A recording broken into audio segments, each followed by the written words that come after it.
সেটি হচ্ছে বিএনপির কাছে 20টি আসন চাই এনসিপি, চাই মন্ত্রী সভায় ও হিস্সা।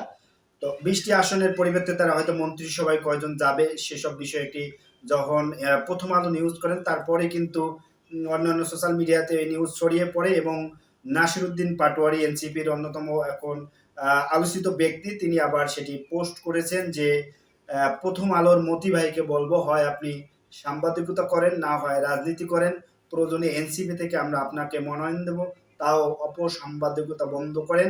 20টি আসন ও 3 জন মন্ত্রীর প্রস্তাব সম্পূর্ণ ভুয়া ও মিথ্যা। প্রথম আলো ডেইলি স্টারকে ভয় পাবার দিন আর নেই। তো প্রথম আলো বাংলাদেশে বরাবরই তারা রাজনৈতিক আহ, দল এবং প্রতিদ্বন্দ্বী দলের মধ্যে একটি গন্ডগোল পাকানো বা ঝামেলা বাজানোর জন্য তারা নিউজ করে থাকেন।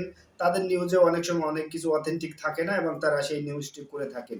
তো প্রথম আলো বাংলাদেশে যেহেতু মূলধারার একজন প্রিন্ট মিডিয়া, তারা এই ধরনের সংবাদ যখন প্রচার করে তখন কিন্তু মানুষ অনেক ক্ষেত্রেই গ্রহণ করে, ভুল নিউজ হলেও প্রথম আলো থেকে তারা সংবাদটি প্রচার করার পর সেটা গ্রহণ করে।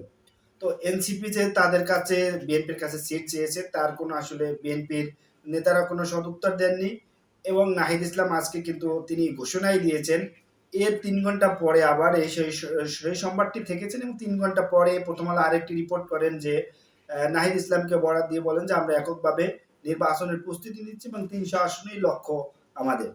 ওদিকে প্রথম আলো যে প্রথম যে রিপোর্টটা করেছেন সেখানে উল্লেখ করা হয়েছে যে জামাত ইসলামের সাথেও তাদের আলোচনা চলমান রয়েছেন এবং তারা যে সুবিধা চাচ্ছেন এইসব ব্যাপারে। তো এইসব সব আনুষ্ঠানিক চলছে, তবে এনসিপি কারোর সঙ্গে জোট যাবে, আসন সমঝোতা করবে নাকি এককভাবে মাঠে নামবে সে হিসাব এখনো খোলা হয়েছে।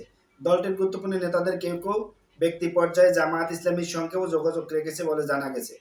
তো এইরকম একটি রিপোর্ট করার পরে এনসিপি থেকে কিন্তু তাদের প্রতিক্রিয়া জানানো হয়েছে। তো বরাবরই যে প্রথম আলো যে বিভ্রান্তি ছড়ায় সমাজের মধ্যে এবং রাজনৈতিক দলগুলোর মধ্যে বিবাদ সৃষ্টি করে, সেটি কিন্তু প্রথম আলো এবং ডেইলি স্টার বরাবরই করে আসছেন এবং তারা অথেন্টিক না হয় অর্থাৎ শিওর না হয়ে এই নিউজগুলো যখন ছড়ায় মানুষ কিন্তু একটু, এবং তারা কোন কোন আসন থেকে কে নির্বাচন করবেন তার একটি তালিকা দিয়েছেন।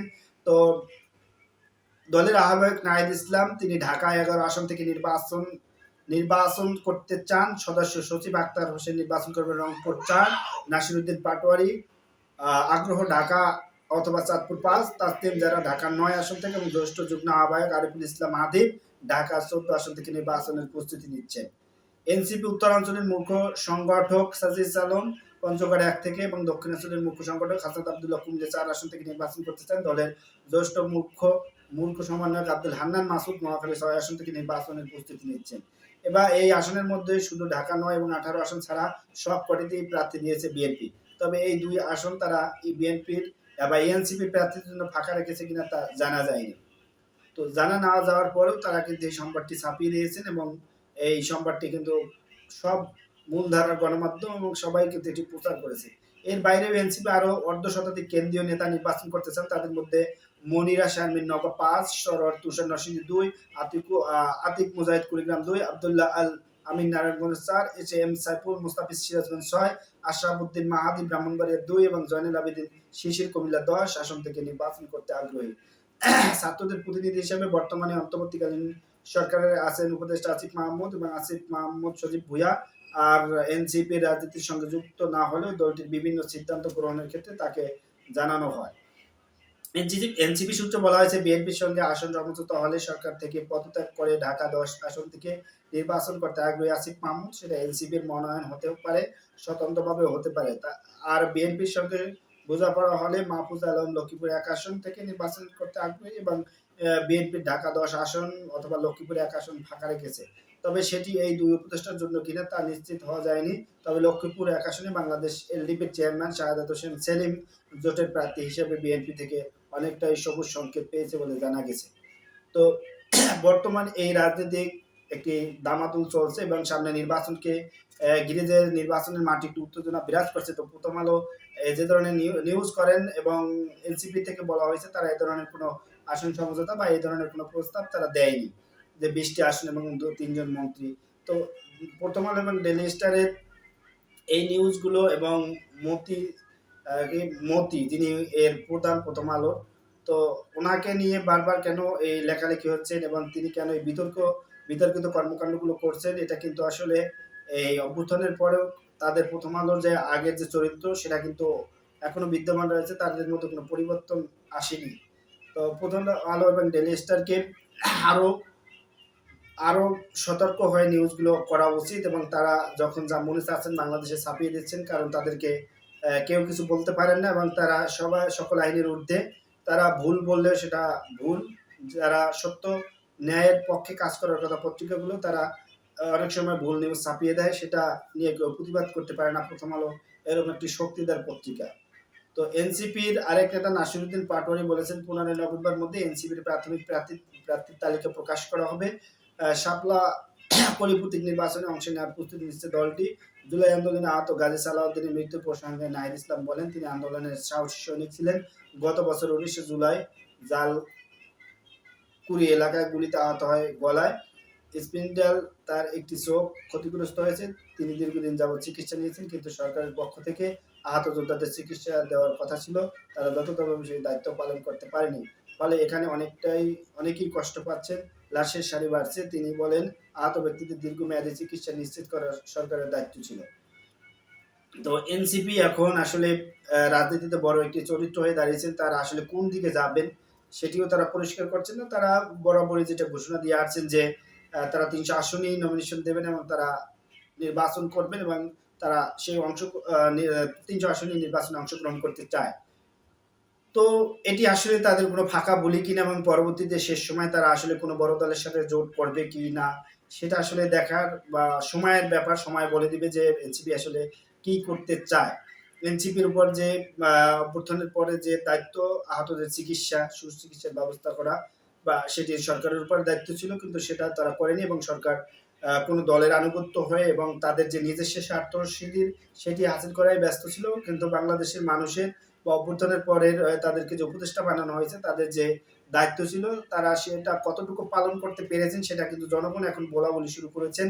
জনগণ কিন্তু তাদের উপর যে দায়িত্ব ছেড়ে দিয়েছিলেন, তারা কিন্তু তার কিছুই করতে পারেনি। হয়তো বা আমলাতান্ত্রিক জটিলতা বাংলাদেশ সবসময় থেকে থাকে, রাজনৈতিক দলগুলো আমলাতান্ত্রিক জটিলতায় পড়ে থাকেন। তো সবকিছু মিলিয়ে এনসিপির রাজনৈতিক ভবিষ্যৎ এবং এনসিপি যেভাবে তাদের রাজনৈতিক কর্মকাণ্ড বা রাজনীতি করে যাচ্ছেন, ভবিষ্যতে আসলে বলে দিবে এনসিপি কত দূর যেতে পারবেন, এনসিপির আসলে ভবিষ্যৎ কিরকম হবে। এনসিপি ভবিষ্যতে বড় বা মাঝারি বা ছোট ধরনের রাজনৈতিক দল, তারা যেভাবে নিজেদেরকে বলেন যে আমরা এই পর্যায়ে আছি, তাদের আসলে অবস্থানটা ভোটের মাধ্যমে মানুষ যাচাই বাছাই করবেন যে আসলে তাদের অবস্থান কতটুকু এবং তারা কত পার্সেন্ট ভোট পায়, কতটি আসন পায়, সেটার উপর ডিপেন্ড করে এনসিপির আসলে রাজনৈতিক ভবিষ্যৎ। এবং তারা এই নির্বাচন যদি এককভাবে করে, যদি সিট কোনোটা একটি পায় অথবা না পায়, তাহলে তাদের পরবর্তী রাজনৈতিক আসলে কি কোথায় গিয়ে দাঁড়াবে সেটা কিন্তু এখন হিসাবের ব্যাপার। এবং এনসিপিকে মানুষ প্রথম দিকে অনেকটা ভালোবাসা থাকলেও পরবর্তীতে কিন্তু মানুষ আইন শৃঙ্খলার অবনতির ফলে এবং বিএনপির সারা বাংলাদেশে মানুষের উপর অন্যায় অবিচার এবং করার ফলে কিন্তু মানুষ এনসিপির উপর সেই দায়িত্বটা পড়ে যে তারা যদি এই 5ই আগস্ট না ঘটাতো, তারা যদি সরকারকে না পরিবর্তন করতে, হয়তো বিএনপি এই ধরনের কোনো কিছু করতে সাহস পেত না। বিএনপি যখন আওয়ামী লীগ চলে যায়, তারপরে কিন্তু তাদের উপর নিপীড়ন শুরু করে, এবং আওয়ামী লীগের পরিবর্তে যখন বিএনপি করে, তখন কিন্তু মানুষ সেটার দায়ভার কিন্তু এনসিপির উপরই বর্তায়। কারণ এনসিপি যদি এই আন্দোলন শেষ পর্যন্ত টেনে নিয়ে যেতেন, হয়তো বা 5ই আগস্ট ঘটতো না, এবং বিএনপিরও আজকের এই যে রাজনৈতিক অবস্থান সেটা আসলে এ পর্যন্ত আসতে পারতো না, এবং তারা মানুষের উপর যে জুলুম অত্যাচার করেছে সেটা করতে পারতেন না। সেটার জন্যই কিন্তু এনসিপিকে মানুষ অনেকেই বলতেছেন যে যারা এই অভ্যুত্থানের পরে যারা নিপীড়িত হয়েছেন এবং বিএনপির দ্বারা যারা ক্ষতিগ্রস্ত হয়েছেন, তারা কিন্তু তাদের উপরে সেই দায়টা দিচ্ছেন। তো রাজনীতিতে এখন শেষ বলে কিছুই নেই। এখন বিএনপি যেটা ভেবে আছেন যে তারা 300 আসনই আসলে নির্বাচিত হওয়ার মতো, কেন তাদের প্রার্থীতে আসলে 237 গিয়ে ঠেকলো, এবং আর বাকিগুলো কেন ঘোষণা করা হচ্ছে না, কেন হেভিওয়েটদের বাদ দেওয়া হয়েছে, 300 আসনই তাদের পাওয়ার সামর্থ্য রয়েছেন, তারা যেটা ভেবেছেন, এবং তারা তাদের মনোবল রয়েছে তারা ক্ষমতায় যাবেন। কিন্তু ভোটের মাঠে আসলে যদি সুস্থ ভোট হয়, সেটার ইকুয়েশন বা ইকুয়াল ফলাফল যোগ করা এখনই আসলে খুব কঠিন হয়ে পড়ছে। এবং প্রান্তিক পর্যায়ে মানুষের যে ভোট দেওয়ার যে আগ্রহ, যারাই ভোট দিবে, তাদের আগ্রহ হচ্ছে এবার বিএনপিকে না বলো দাঁড়িপাল্লা অথবা আহ, হাত পাখা বা অন্যান্য তাদের যে দল রয়েছেন ইসলামিক দলগুলো সেখানে ভোট দেওয়ার একটি চেষ্টা রয়েছে বা অনেকেই সেটাতে ভোট দিবেন বলে আশ্বাস আশ্বস্ত করছেন এবং মানুষকে সায় দিচ্ছেন। এখন